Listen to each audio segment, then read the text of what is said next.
E o regime de Assad foi assado na Síria. Bem-vindo, esse é o Geopolimono, Geopolítica Monocromática, e eu sou o Jonathan. Nesse canal a gente fala sobre situações nevrálgicas envolvendo nações, e toda segunda-feira a gente faz aí um rescaldo das notícias do final de semana. E é claro que a notícia que mais circulou aí no final de semana foi a queda de Bashar al-Assad na Síria, algo que estava muito previsto aí pelos movimentos e também pela celeridade dos rebeldes lá antes o governo de Assad empenharam nessa ofensiva, e também a movimentação dos próprios aliados de Assad, que, como eu vou trazer aqui na reportagem, até estavam saindo já, tirando militares ali de suas posições e levando para países ali da região. E é isso que a gente vai falar aqui nesse vídeo. Então, se você já gostou das notícias do vídeo, deixa um like aqui no vídeo. Também considere se inscrever-se aqui no Geopolimono, ativando o sininho de notificações para sempre ser lembrado assim que eu postar um vídeo novo. E é claro, aquele comentário sempre de forma respeitosa, porque a recíproca é verdadeira, é muito bem-vindo. Agora chega de mais delongas e vamos logo discorrer essas informações que era bem previsto, essa queda do regime de Bashar al-Assad nessas duas últimas semanas.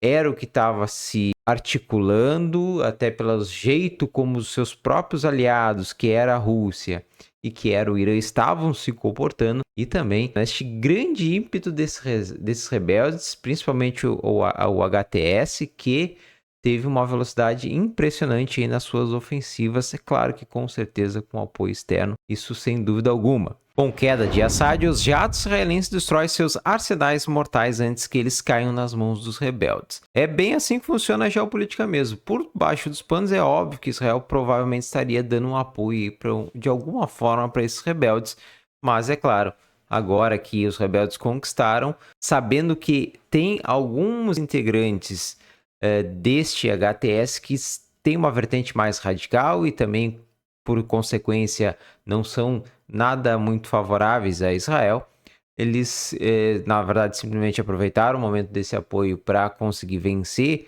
o regime de Bashar al-Assad, mas agora, com os objetivos conquistados, as coisas mudam. Inclusive, o próprio grupo HTS, que está sendo o grupo majoritário nessa ofensiva, vai ter também de enfrentar aí dissidências de outros grupos também rebeldes lá dentro da Síria, porque tem a parte dos curdos, incluindo até mesmo os próprios apoiadores, né, do regime de Assad, que daqui a pouco alguns podem se rebelar. Enfim, essa situação lá na Síria está longe de acabar. Mas uma coisa ficou bem claro, né, que isso enfraqueceu o eixo da resistência, e até mesmo o próprio Irã já estava tirando aí militares ali e mandando para outros países ali, como o Iraque, por exemplo. Para essa questão dos caças aqui de Israel, no domingo, caças da Força Aérea Israelense atingiram dezenas de alvos na Síria, destruindo armamentos que Israel temia que pudessem cair nas mãos de forças hostis em vista da queda dramática do regime de Bashar al-Assad, cerca de 2 semanas após o início de uma ofensiva relâmpago do grupo rebelde. E também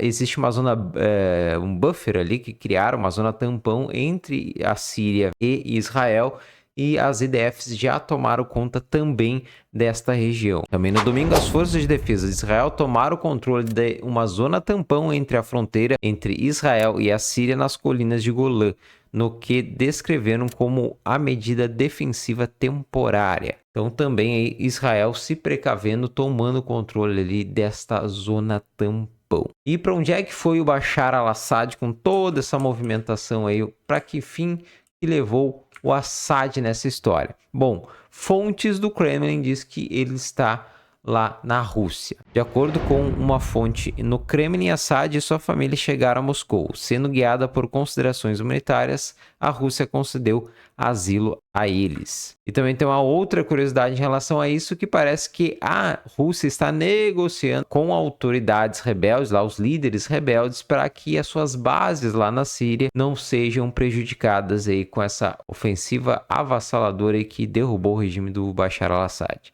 Autoridades russas estão em contato com representantes da oposição armada síria, cujos líderes garantiram a segurança das bases militares russas e missões diplomáticas no território sírio, acrescentou a fonte. E também houve o pronunciamento do Biden em relação a essa questão, e também do Donald Trump, com visões totalmente diferentes aí sobre o assunto. Vamos às falas do Biden. O presidente dos Estados Unidos, Biden, fez no domingo a primeira declaração sobre a queda do regime de Bashar al-Assad na Síria, ao mesmo tempo que enfatizou o significado estratégico e regional do acontecimento. Biden afirmou que o regime finalmente caiu. O presidente esclareceu que os Estados Unidos trabalharão com parceiros regionais para aproveitar a oportunidade criada e gerir os riscos existentes. Biden enfatizou que nenhuma parte externa, incluindo a Rússia, o Irã e o Hezbollah, foi capaz de proteger o regime de Assad. Protegemos os nossos aliados na região, ou seja, o Iraque, a Jordânia e Israel, e continuaremos a luta contra o ISIS. Então são as falas aí de Joe Biden. Já o presidente Donald Trump diz que essa batalha que ocorre lá na Síria não tem nada a ver com os Estados Unidos. Com ele, ele não teria metido bedelho, né, segundo as palavras dele, em relação a isso, porque a Síria não é um problema dos Estados Unidos. Essa é a visão do novo presidente, quer dizer, do novamente presidente Donald Trump em relação a essa questão lá na Síria. Mas é claro que ele deve ter gostado sim da queda do regime do Bashar al-Assad e quiçá não deu um empurrãozinho por baixo dos panos. E aí, o que você achou dessa questão envolvendo aí a queda de Bashar al-Assad? Quem será que saiu ganhando aí no Oriente Médio em relação a isso? Foi Israel? Foi Irã? Foi a Rússia? Foi a Turquia? Né? Ou foi a própria Síria com a queda desse regime que era bem tirano, que já estava no poder desde os anos 70. Então deixa aquele comentário aqui no vídeo. Lembrando que sugestões são muito bem-vindas sempre de forma respeitosa, porque a recíproca é verdadeira. Meu muito obrigado por ter assistido o vídeo até aqui, um forte abraço e até o próximo vídeo, se Deus quiser.